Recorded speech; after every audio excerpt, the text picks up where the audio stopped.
Hi, Chris. Thanks for joining us today to talk about water rights in Montana. What do you do for a living? Hey, Connor. Thanks for inviting me. I'm a water rights attorney here in Bozeman. Yeah, so water rights are unique. They kind of fall into this class of their own. They're what's called a use usufructuary right, and that is basically it's a right of use. It's not a right of ownership. So if you have a water right in Montana, what you have is a right to use the water. You don't actually own the water. That being said, a water right is still a property interest, and you still have a possessory interest. But the caveat there, and the reason for that, is that under Montana's Constitution, all surface, underground, flood, and atmospheric waters within the boundaries of the state are the property of the state for the use of its people and are subject to appropriation for beneficial use by law. Yeah, so prior to 1973, they were kind of loosely regulated. A person could acquire a water right simply by putting it to beneficial use. They didn't have to, they didn't have to necessarily notice other water users or, submit a record with the state. It was all just kind of decentralized. So as a result, no one knew how many water rights there were, or what water rights were out there, and how much water had already been claimed and what was available. So because of that, that kind of that lack of information about water rights, the Montana legislature saw the need to define the amount, ownership, and prior dates of water rights, and therefore passed the Water Use Act.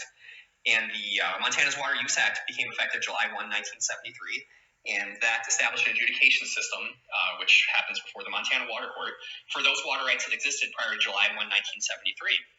And for those water rights that came into existence after July 1, 1973, a permit system was established, and it's the Montana Department of Natural Resources and Conservation, sometimes referred to just as DNRC, administers that permit program. So that's the difference between an existing water right and a permit. But regardless of which we're talking about, water right or permit, both follow the law of prior appropriation. Sure, so prior appropriation doctrine is, you basically just kind of sum it up in one sentence: first in time, first in right.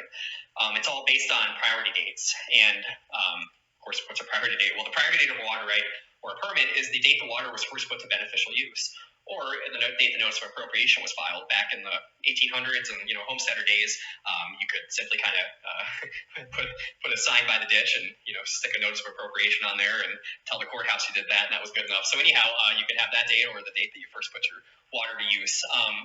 And the importance of the priority date is that it establishes seniority and like a hierarchy of use. So water users with an earlier priority date have what we kind of refer to as a senior water right, as opposed to somebody with a more recent or a later priority date, which would make you a junior water user.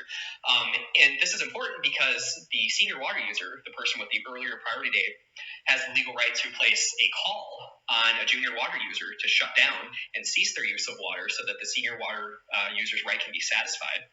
So that's basically how the prior appropriation works. The only other, important principle of it is that is also summed up in one sentence: use it or lose it. So the policy there and the reason for that is that it's twofold.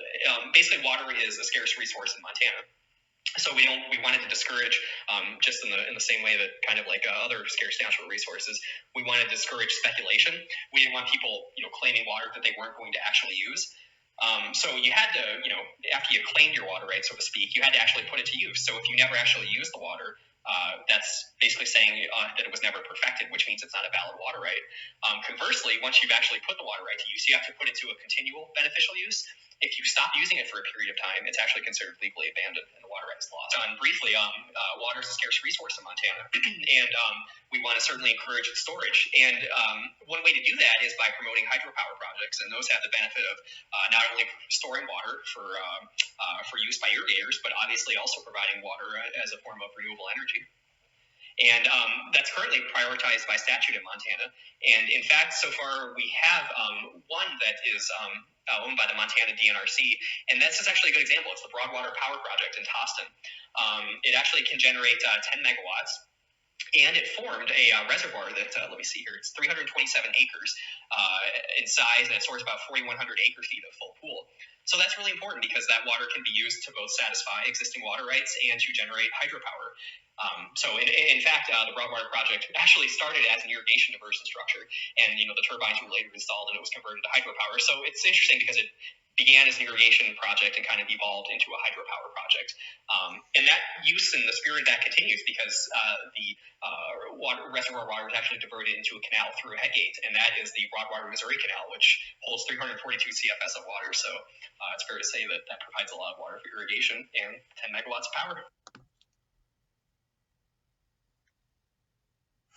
Dear class of 2070, hopefully by now, the world is not living in a constant state of fear because of environmental concerns.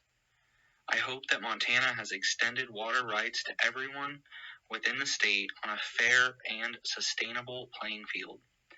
Water is a basic human right, and as I see it, we might as well be capturing the green energy from water as it moves through the state for consumption or irrigation.